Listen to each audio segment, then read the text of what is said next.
मोक्षमार्गस्य नेतारं भेत्तारं कर्मभूभृतां ज्ञातारं विश्वतत्त्वानां वंदे तद्गुणलब्धये। हम सभी लोग छठवां अध्याय तत्वार्थ सूत्र में देख रहे थे, जिसमें आश्रव तत्व अधिकार के बारे में समझ रहे थे। हम सब लोग देख रहे थे किन किन कारणों से कैसे कैसे कर्मों का आश्रव होता है। यहाँ पर प्रसंग चल रहा था चारित्र मोहिनी के आश्रव का, और उसमें देखा था कि जो कषाय और नौ कषाय, इन दोनों के कारणों को देख रहे थे कि इनके उदय से जीव के कैसे कैसे परिणाम होते हैं और उससे फिर कैसे कर्म का आश्रव होता है। आइए आज अपन को देखना है नौ कषायों में से हास, रति, अरति, शोक, भय, इनकी बात हो चुकी थी। आगे जो जुगुप्सा और 3 वेद हैं उनके बारे में चर्चा करनी है, लेकिन उसके पहले अपन जो सूत्र 14वां नंबर है उसको एक बार बोर्ड के माध्यम से अवलोकन कर लेते हैं, फिर इसके अर्थ को समझते हैं। षष्ठम अध्याय का सूत्र नंबर 14 है। देखिए यहाँ पर कषायोदयात तीव्र परिणामश चारित्र मोहस्य। कषाय के उदय से, ठीक है ना, कषाय के उदय से जो तीव्र परिणाम होने वाले, जो जीव के तीव्र परिणाम हैं, उससे चारित्र मोहस्य, चारित्र मोहिनी कर्म का आश्रव हुआ करता है। यहाँ पर एक बात ध्यान रखना है, इसको नोटिस करना, तीव्र परिणाम क्या कहे हैं, जो तीव्र परिणाम उस जीव के हो रहे हैं, क्योंकि तीव्र परिणाम में ही व्यक्ति के हाव भाव परिणाम जो हैं वो विकृत होते हैं, वो गलत रास्ते और गलत मार्ग में चलते हैं। मंद में तो उसके बहुत अच्छे परिणाम भी हो सकते हैं, मंद परिणामों का फल बहुत अच्छा होता है। देखिए, मंदिर आना मंद परिणाम है, पूजा पाठ करना मंद परिणाम है, दान पुण्य करना मंद परिणाम है। मैं आपको सुना रहा हूँ और आप ध्यान से सुन रहे हैं, ये सिर्फ मंद परिणाम के प्रभाव हैं।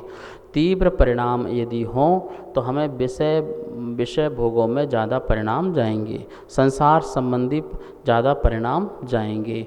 लेकिन यदि मंद परिणाम हो और मंद परिणाम में कोई कहे चलो मंदिर चलना है, चलो चलते हैं, चलो पढ़ते हैं तो पढ़ते हैं, इस प्रकार से मंद परिणाम में देशना काम करती है, मंद परिणाम में उपदेश काम करते हैं, मंद परिणाम में ही यदि हर किसी को उसको समझाया जाएगा तो वो समझेगा।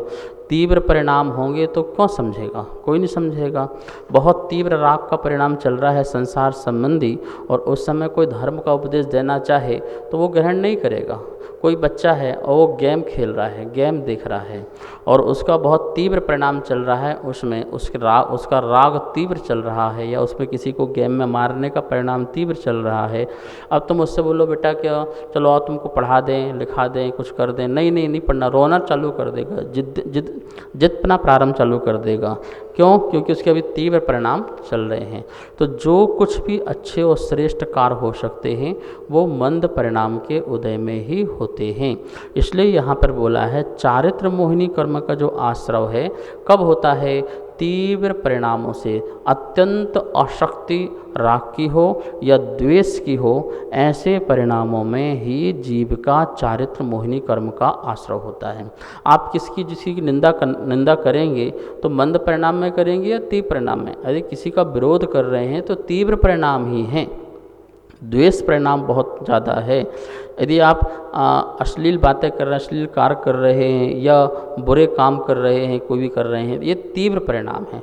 आप यदि अवक्ष का सेवन कर रहे हैं तो आपके मंद परिणाम है या तीव्र परिणाम है? यदि आपसे पूछा जाए तो तीव्र परिणाम है। क्यों? अवक्षों के प्रति जो आसक्ति है, आपको लौकी, घिया, तोरई पसंद नहीं आ रहा है क्योंकि उसमें स्वाद नहीं है, क्योंकि वो हमें अच्छे लगते नहीं हैं, लेकिन आपको आलू, प्याज, लहसुन अच्छे लगते हैं, स्वाद है, खुशबू है और अच्छा स्वाद लगता है, तो इसलिए आपका वहाँ रुचिकर मन होता है।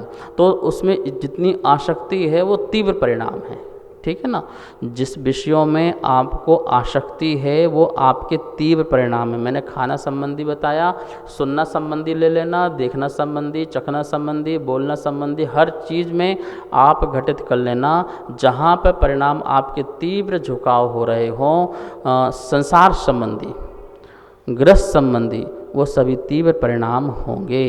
और मंद परिणामों में आपको धर्म ध्यान करने आदि के भाव प्रकट होते हैं। ऐसा नहीं कि धर्म ध्यान में तीव्र परिणाम नहीं होते हैं, भगवान की भक्ति में भी आपके तीव्र परिणाम हो सकते, पर वो धर्म संबंधी हैं। भगवान के इसकी वाणी सुनने का राग, मंदिर जाने का तीव्र परिणाम, आहार देने का तीव्र परिणाम, ये भी हो सकता है। लेकिन ये सब कुछ आपके यदि होंगे तो मंद कसाय में ही आपको उपदेश आदि ग्रहण करने की शक्ति होगी, ये निश्चित मान के रखना। इस प्रकार से अपन ने यहाँ पर अभी तक भय कल देखा था और आज जुगुप्सा के बारे में देखते हैं। पहले स्लाइड में देखते हैं कि जुगुप्सा कर्म के आश्रव के क्या क्या कारण हैं। देखिए यहाँ पर लिखा हुआ है जुगुप्सा कर्म के आश्रव के कारण। जुगुप्सा का अर्थ क्या होता है? जुगुप्सा मतलब होता है गिलानी, गिलानी के भाव, गिलानी के परिणाम। क्या लिखा है? सत्य धर्म को धारण करने वाले जो 4 वर्ण ब्राह्मण आदि के कुल की क्रिया आचार के प्रति गिलानी का परिणाम रखना, ऐसा परिणाम होना, ये भी क्या है? जुगुप्सा कर्म के आश्रव का कारण है। धर्मात्मा से गिलानी होना, धर्म से गिलानी होना, सत्य धर्म से गिलानी होना। महानुभाव, गिलानी अच्छी चीज़ से होगी तो अच्छी चीज़ भी छूट जाएगी। गिलानी हमेशा बुरी चीज़ों से होना चाहिए। पर अभी यहाँ पर जो घृणा और गिलानी, ये दोनों जो अर्थ हैं अलग अलग लगाना। घृणा एक चीज़ होती है जिसमें अरति भाव प्रकट होता है, जैसे मल पड़ा हुआ है उससे हमें घृणा हो गई, ठीक है ना, तो उसमें हमें राग द्वेष के परिणाम आ रहे हैं, द्वेष के परिणाम आ रहे हैं। और यहाँ पर जो गिलानी कह रहे हैं कि वो गिलानी कह रहे हैं कि जो धर्मात्मा लोग हैं उनसे गिलानी होना, अच्छी चीज़ों से गिलानी होना। घृणा तो बुरी चीज़ों से होती है, घृणा जो होती है वो बुरी चीज़ों से हो सकती है, लेकिन गिलानी जो है यहाँ पर क्या लगाना है? अच्छी जो चीज़ें हैं, धर्म हैं, सतधर्म हैं, उनसे यदि गिलानी हो रही है तो यहाँ पर उसको कर्म का आश्रव का कारण मानना। बाकी जो हमारे अंदर जो घृणा भाव आ रहे हैं वो अरति में ले जाना। वो किस में ले जाना? अरति। हमें वो मल रुच नहीं रहा है, हमें सामने वाला व्यक्ति नहीं रुच रहा है, हमें ये वाला भोजन नहीं रुच रहा है, हमें मकान नहीं रुच रहा है, इसमें रुचि नहीं आ रही है, इसमें प्रेम भाव प्रकट नहीं हो रहा है, तो वो अरति रूप परिणाम में ले जाना। अरति और गिलानी में अंतर रखना, क्योंकि अरति में घृणा हो रही है कि हमें ये चीज़ पसंद नहीं है, हमें ऐसा पहनना पसंद नहीं है, हमें यहाँ बैठना पसंद नहीं है, हमें ऐसा खाना पसंद नहीं है, हमें यहाँ जाना पसंद नहीं है, इस प्रकार का अरति में लेना। और गिलानी में क्या लेना? जो सत्य है, जो सही है, जो धर्म है, जिससे कल्याण हो सकता है, उसके प्रति अरुचि आना, उसके प्रति गिलानी का भाव आना। ये बेकार हैं, खराब हैं, गंदे हैं, अच्छे नहीं हैं, इस प्रकार के जो परिणाम आना, उनका आचार अच्छा नहीं लगना, उनकी वाणी अच्छी नहीं लगना, उनका उठना बैठना अच्छा नहीं लगना, उनका आना जाना अच्छा नहीं लगना, ये सब जो है जुगुप्सा कर्म के आश्रव का कारण है। दूसरा लिखा हुआ है दूसरों का अपवाद निंदा करने का स्वभाव होना, ये भी जुगुप्सा कर्म के आश्रव का कारण है। तो यहाँ पर आपको समझ में आ गया होगा गिलानी का अर्थ है क्या है। धर्मात्मा, चतुर्वर्ण आदि की क्रिया, आचार आदि में तत्पर पुरुषों से गिलानी करना, दूसरों की बदनामी करने का स्वभाव आदि क्रियाएं जुगुप्सा वेदनी के आश्रव का कारण है। ऐसा राजवार्ती में अकलंक देव ने दिया है। देखिए, धर्मात्माओं से यदि आपको गिलानी हो गई तो आप धर्मात्मा के पास नहीं जाएंगे, और जब धर्मात्मा के पास नहीं जाएंगे तो आपको धर्म की शिक्षा नहीं मिलेगी, और जब धर्म की शिक्षा नहीं मिलेगी तो आपके जीवन में कोई परिवर्तन नहीं आएगा, कोई क्रांति नहीं आएगी, कोई आचरण नहीं आएगा। और जब आचरण ठीक नहीं होगा तो आप आचरण विहीन होकर के मिथ्याचारित के कारण दुखी रहेंगे, और दुखी हैं तो कर्म का बंध, और फिर आपका संसार अनंत था, है और बना रहेगा। इसलिए कभी भी धर्मात्मा पुरुषों से गिलानी नहीं करना चाहिए। हमारे यहाँ तो कहा गया है संगति सर्व आर्य ही, सदा ही आर्य पुरुषों की संगति होते रहे सदा सत्संग उन्हीं का, ध्यान उन्हीं का नित्य रहे, उन्हीं जैसी चर्या में यह चित्त सदा अनुरक्त रहे। ऐसी मंगल भावना भाई है कि रहे सदा सत्संग उन्हीं का जो आर्य पुरुष हैं, सज्जन पुरुष हैं, साधु पुरुष हैं, धर्मात्मा पुरुष हैं, उनकी मैं सदा संगति करता रहूं। क्योंकि जब भी मेरे जीवन में क्रांति आएगी, परिवर्तन आएगा, उन्हीं के निमित्त से आएगा। जितने भी ये तीर्थंकर बने, परमात्मा बने, इन्होंने भी पहले कितने भवों में साधुओं की संगति प्राप्त की है, साधुओं का सानिध्य प्राप्त किया है, और तभी उनके जीवन में क्रांति आई। भील को भी मुनिराज मिले थे, वनराज को भी मुनिराज का संबोधन मिला था, नेमी कुमार को भी 10 से भव पूर्व मुनिराज का संबोधन मिला था। ऐसे कोई तीर्थंकर नहीं हैं जिन्होंने साधु की संगति ना की हो। संगति से ही, इसलिए बोला है सत्संगः स्वर्गभासः। जो सत्संग है वही स्वर्ग का वास है, वही सुख का वास है। और हम लोग समाधि भावना भी पढ़ते हैं। क्या पढ़ते हैं? धर्मात्मा निकट हो, चर्चा धर्म सुनावे। मैं गाफिल ना हो पाऊँ, मैं गाफिल ना हो जाऊँ, अपना मदहोश ना हो जाऊँ, बेहोश ना हो जाऊँ, धर्म ना भूल जाऊँ, ठीक है ना, अभिमान में चूर ना हो जाऊं। इन सबको तोड़ने के लिए, सतमार्ग में दिखाने के लिए धर्मात्मा निकट हो, मुझे बार बार संबोधन करते रहे। महानुभाव, अनादि के संस्कार बहुत ज़्यादा होते हैं, बड़े तीव्र होते हैं, बड़े दृढ़ होते हैं। उनका टूटना, उनका छूटना अत्यंत ही, समझ लो, बहुत बड़ी यात्रा है ये, बहुत बड़ा काम है ये, ठीक है ना। और अच्छे संस्कार जो हैं जल्दी से छूट जाते हैं, जल्दी से टूट जाते हैं, समाप्त हो जाते हैं। इसलिए अनादि के संस्कारों को तोड़ने के लिए हमें बार बार साधुओं की संगति हो। लेकिन साधु से ही गिलानी हो जाए, धर्मात्मा से ही गिलानी हो जाए, व्रत और व्रति से गिलानी हो जाए, ज्ञान और ज्ञानी से गिलानी हो जाए, तो क्या होगा? फिर उसको कभी भी साधु संगति, धर्मात्मा मिलेंगे ही नहीं। क्यों? क्योंकि उसका जुगुप्सा नाम का वेदनी कर्म का आश्रय हो जाएगा, चारित्र मोहिनी कर्म का आश्रय हो जाएगा, कि चारित्र धारण करने की योग्यता भी नहीं मिलेगी, और जहाँ चारित्र धारण किया जा सकता है वैसा सानिध्य भी प्राप्त नहीं होगा। इसलिए इन सब से हमको बचना चाहिए। नमोस्तु आचार्य श्री। आचार्य श्री, मेरे अंदर एक जिज्ञासा उत्पन्न हुई है कि जैसे हम अपने आप तो साधु की, मुनि की, शास्त्र जी से ना तो ग्लानि करते हैं, ना उनकी अवमानना करते हैं, लेकिन अगर हम किसी ऐसी चर्चा में बैठे हैं जहाँ पे लोग उसके विपरीतार्थक बातें कर रहे हैं, हमने उनका विपरीत नहीं किया और उनकी बातों में समर्थन नहीं किया, लेकिन तब भी हम उनके साथ तो थे, तो ऐसे में भी जुगुप्सा कर्म का आश्रय होता है क्या? देखिए, हमारे मन में साधुओं के प्रति या धर्मात्मा के प्रति किसी प्रकार का ग्लानि नहीं भाव है, ये तो बहुत ही अच्छी बात है और ऐसा ही होना चाहिए। तभी हमें धर्मात्मा और साधुओं की संगति प्राप्त होती रहेगी।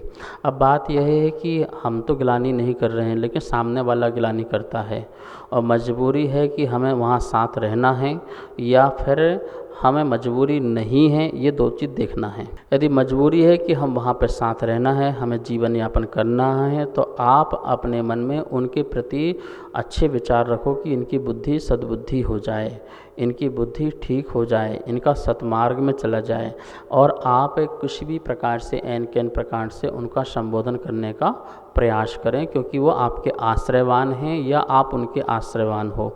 लेकिन आप कहीं आश्रयवान भी नहीं हैं और न वो आपके आश्रयवान हैं, लेकिन फिर भी आप वहाँ पर जा रहे हैं, बैठ रहे हैं, सुन रहे हैं, तो गलत है। फिर वहाँ पर बैठना, फिर ऐसी सभा में नहीं बैठना, ऐसी सभा में नहीं जाना और ऐसे लोगों के बीच में नहीं जाना, क्योंकि फिर हमको ऐसे निमित्तों से बचना चाहिए। जो गलत निमित्त हैं उनसे ज़रूर बचना चाहिए, क्योंकि ऐसे निमित्तों के पास जाते जाते हमारे संस्कार खराब हो सकते हैं।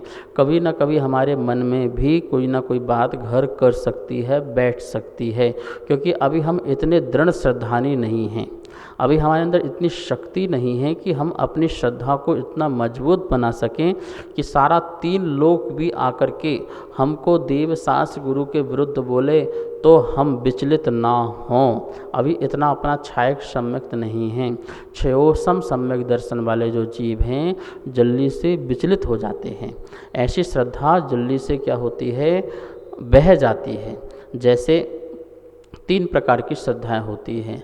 एक होती है लाख की श्रद्धा, लाख जो अपन कड़े आदि बनाते हैं, एक मोम जैसी श्रद्धा और एक गीली मिट्टी जैसी श्रद्धा। लाख को धूप में रखो तो वो पिघलने लग जाता है, थोड़ा सा निमित्त मिला गर्माहट का वो पिघलना चालू। तो एक ऐसे जीव होते हैं जिनको थोड़ा सा समागम मिलता है वो विचलित हो जाते हैं। एक होती है मोम की श्रद्धा। मोम धूप से तो नहीं पिघलती है, लेकिन अग्नि का संस्कार मिले, स्पर्श मिले तो वो पिघलना प्रारंभ हो जाती है। तो ऐसे कुछ लोग थोड़ा मजबूत होते हैं, लेकिन फिर भी वो भी पिघल ही जाते हैं। एक गीली मिट्टी वाले श्रद्धा वाले होते हैं कि गीली मिट्टी को धूप में रखो तो क्या होगा, वो पिघलेगी नहीं और टाइट हो जाएगी, और उसको अग्नि में डाल दो तो और भी ज़्यादा वो ईंट बन जाएगी, पत्थर जैसे बन जाएगी। मतलब मजबूत, जितनी जितनी परिस्थितियाँ सामने खड़ी होंगी वो उतना ही मजबूत होते जाता है। लेकिन इस युग में हम इतने दृढ़ श्रद्धा वाले, वैसी गीली मिट्टी वाले लोग नहीं हैं कि जो निमित्त प्रतिकूल आए और हम दृढ़ होते जाएं। अभी तो मात्र आप मोम जैसे हैं कि तुरंत ऐसा समागम मिलेगा और हम पिघल जाएंगे। हाँ, सही कह रहे, सही बात, कुछ ना कुछ बात तो है। बस वहाँ भी एक कण भी यदि गिलानी का परिणाम आ गया तो वो एक कण भी बहुत ज़्यादा बन जाता है, धीरे धीरे जाके वो हमारी श्रद्धा को ख़त्म ही कर देता है। इसलिए ऐसे निमित्तों से बचना ही चाहिए।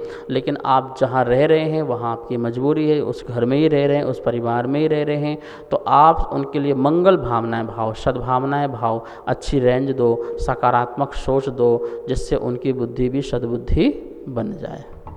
नमोस्तु आचार्य श्री, मेरे मन में एक जिज्ञासा उत्पन्न हो रही है। जैसे कि मुनि महाराज कभी स्नान नहीं करते तो कभी कभी शरीर में मैल जम जाता है, धूल आदि जम जाती है, बदबू आने लगती है, और महाराज श्री आहार के बाद कुल्ला आदि करते हैं, शुद्धि करते हैं, तो उससे हमें भी ग्लानि भाव का दोष लगता है?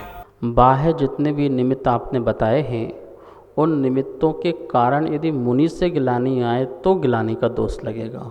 बाकी तो आपको अरति का दोष लगेगा।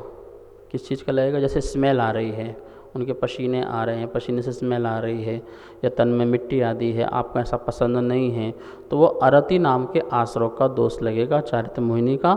लेकिन आपको मुनि से गिलानी तो नहीं है ना। मुनि से गिलानी होगी तो जुगुस्सा नाम का कर्म का आश्रव का कारण बनेगा। मुनि से गिलानी नहीं आना चाहिए। मुनि के तो प्रति भैयावृत्ति के परिणाम हमें होना चाहिए, मुनि की संगति करने के परिणाम होना चाहिए। हाँ, कभी कभी ऐसी चीज़ें होती हैं, जैसे महाराज जी हाथ धो रहे हैं या कुल्ला कर रहे हैं, तो कोई बच्चे होते हैं कि उनको ये चीज़ पसंद नहीं आती है और वो उनको अच्छा नहीं लगता है, या स्मेल चढ़ती, कुछ भी होती है, तो वो उनको उस समय साधु से गिलानी कभी नहीं होती है। वो तो उस वस्तु के बदबू आदि से उसको गिलानी हुई है, वो अरति भाव में जाता है। ठीक है ना।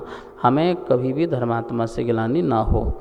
हरिवंश पुराण में भी बहुत सुंदर बात आई है, उत्तम आचरण करने वाले मनुष्यों के आचार में गिलानी करना और उनकी निंदा करना जुगुप्सा आकषाय वेदनी के आश्रव का कारण है। यहाँ पॉइंट नोट किए जाएं, क्या कह रहे हैं? उत्तम आचरण करने वाले मनुष्य ऐसे मनुष्य हैं जो उत्तम आचरण का पालन करते हैं, मतलब जिनका सत्य व्यसन का त्याग है, अष्टमूल गुणों का पालन करते हैं, 12 अणुव्रतों का पालन करते हैं। कोई प्रतिमाधारी हो सकते हैं, कोई एलक छुल्लक आरिका माताजी हो सकती हैं, और कोई मुनिराज हो सकते हैं, 28 मंडलों का पालन करने वाले। उनके आचार में गिलानी करना, उनका जो आचरण है, उनके जितने प्रकार के जो आचरण हैं, उन आचरण से तुम्हें गिलानी हो जाए कि ये वाला आचरण सही नहीं है, ऐसा नहीं होना चाहिए, ये वाला आचरण सही नहीं है, ऐसा नहीं करना चाहिए, तो आचरण से गिलानी होगी तो मुनिराज से भी क्या हो जाएगी? गिलानी हो जाएगी। ठीक है ना। तो ऐसी गिलानी नहीं करना, और प्लस उनकी निंदा नहीं करना। कभी भी आचरणवान व्यक्ति की निंदा नहीं करना, चाहे वो सम्यक दृष्टि हो चाहे मिथ्या दृष्टि हो। किसी भी आचरणवान व्यक्ति की कभी भी निंदा नहीं करना, क्योंकि आचरणवान की निंदा करने का मतलब है आचरण की निंदा करना। तुमको आचरण ही पसंद नहीं आ रहा है तो आचरण धारण करने के भाव भी तुम्हें आएंगे कभी नहीं। यही कर्म का आश्रय होता है, क्योंकि फिर ऐसा कर्म का आश्रय हो जाएगा कि अभी तुमको निंदा हो रही है, बाद में तुम्हारी निंदा होगी, तुम्हारे अंदर आचरण प्रकट नहीं होगा तो लोग फिर तुम्हारी निंदा करेंगे, फिर तुम्हारा आचरण खराब होगा। तो इस प्रकार से यहाँ पर जुगुप्सा वेदनी आकाशाय कर्म के आश्रव के यहाँ पर अपन ने कारण देखे कि हमें कभी भी धर्मात्मा पुरुष, सज्जन पुरुष, साधु पुरुष, धार्मिक पुरुषों के प्रति किसी प्रकार के उनके आचरण से गिलानी आदि नहीं करना चाहिए। शास्त्रों में हमें बहुत कहानियाँ मिलती हैं गिलानी के बारे में कि ऐसे ऐसे धर्मात्मा पुरुष रहे कि जिन्होंने धर्मात्मा से कभी गिलानी नहीं की, और देवों ने कई प्रकार की श्रेष्ठी लोगों की परीक्षाएं भी करके देखी कि कैसे गिलानी इनको नहीं आती है। जैसे एक देव ने मुनिराज का रूप बना लिया था और उसे धर्मात्मा की परीक्षा लेनी थी कि इसको गिलानी आती है या नहीं आती है। तो मुनिराज ने आहार ग्रहण किया और आहार ग्रहण करने के बीच में ही उन्होंने बमन कर दिया, क्योंकि वो मुनि तो नहीं थे, वो देव थे, देव की पर्याय में थे। तो उन्होंने बहुत बमन किया, ऐसा बमन मतलब उल्टी, इतनी उल्टी की कि पूरा कमरा ही उल्टी से जैसे भर सा गया हो। तब भी वो राजा रानी दोनों ही क्या हुए, मुनिराज की उस उल्टी से उनको किसी प्रकार की गिलानी नहीं आई, अपितु मुनिराज के स्वास्थ्य के बारे में चिंता हुई कि मैं मुनिराज को मैंने क्या दे दिया, मैंने क्या खिला दिया, ऐसा मेरा कौन सा पाप कर्म का उदय था कि मेरी वस्तु ऐसी दी कि जिसके कारण मुनिराज को क्या हो गया, बमन हो गया, मेरा बहुत पाप कर्म का उदय है, अवश्य ही मैंने खाने में लगता कुछ है गलत दे दिया जिसके कारण मुनिराज को इस प्रकार से हो गया। अपनी निंदा, अपने कर्म की निंदा और मुनिराज के प्रति वात्सल्य भाव, मुनिराज के प्रति ऐसा भाव कि उनका स्वास्थ्य कैसे ठीक हो जाए, मैं क्या करूं।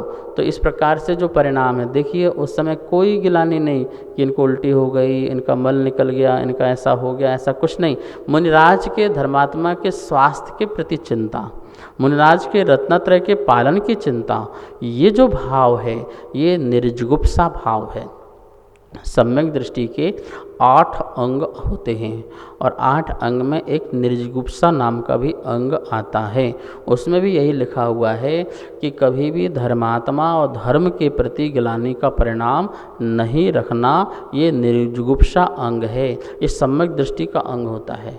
आजकल तो क्या होता है कि ऐसे लोग भी सामने तैयार हो गए हैं कि वो मुनि को देखना भी पसंद नहीं करते हैं। मुनि रास्ते से जा रहे हैं अथवा उनके घर के सामने से जा रहे हैं और घर के सामने जैन भी लिखा है और खड़े भी हुए हैं, अजैन लोग तो हाथ जोड़ रहे हैं, नतमस्तक हो रहे हैं और सोच रहे हैं कि हमारे गांव में भगवान आ गए हैं।